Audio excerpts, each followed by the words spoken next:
Isiokwu akụkọ ihe anyị taa maka ụmụ nwoke na mbe.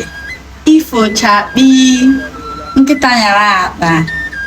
O nwere otu ụbọchị mbe si na bụ ọgọ ya nwoke na-ewe iwe na-atawu na-asị na ọgọ ya nwoke nyere ya nri ọbụla na ihe ọ ga-eme ọgọ ya na ọgọ ya dapụta n'ọnya ya na omemediri ya ebere wee na-ata amụ na-ewesi iwe na-ana pụta n'ụzọ fụ ụmụ nwoke na-abụ na-anụ ọgụ na-azụ azụ. Ụmụ nwoke na-abụ a ha jiri ohi azụ wee na-anata ofu azụ ka ha zute, ha kezie azụ ofu ka ibie ofu pekarịa, ha na-enwezi anya ukwu onye ga-ewe nke ka na onye ewe nke pere mpe. Mbe wee fụ ha wee sị ha ka ihe unu na-anụrụ ọgụ otu a, ngwa weta na azụ ka m kere unu.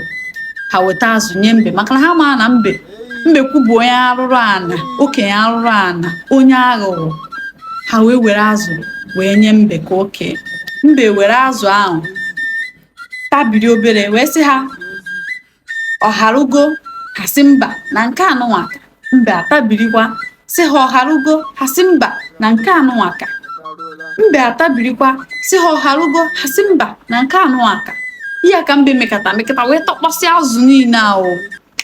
Ụmụ nwoke wee bido webe iwe bebe akwa mana ha fụrụ ọnụ ha onye ha kọrọ maka ha zuru ohi ka eke ya esi wee gazuo ohi je na-akọrọ ndị mmadụ ha enwero n'ọnụ okwu maka na asị na ihe agbachatara n'akụkụ ite na ana n'akụkụ ọnụ. Ihe bụrụ ihe gị iwere aka na-abụ na-azụ ya, ọ bụrụ na ihe onye ọzọ ma ihe zutere ezute iwere aka na-atụ ya. Onaka mbe si wee were aghụghọ wee takpa azụ ụmụ nwoke zutere, onaka o sikwa wee were aghụghọ wee rijuo afọ. Ka ihe ịghọtara n'akụkọ ihe a nkọrọ, ọ bụrụ na o nwere ihe ịghọta mana o nwere ihe ị chọrọ itinye ọnụ na ya, tinyere m okwu na ngalaba okwu. Ngwa n'ụtụtụ anụ m ozi a sonyekwenụ Ifochakpi ka ọ dị n'ụbọchị ọzọ.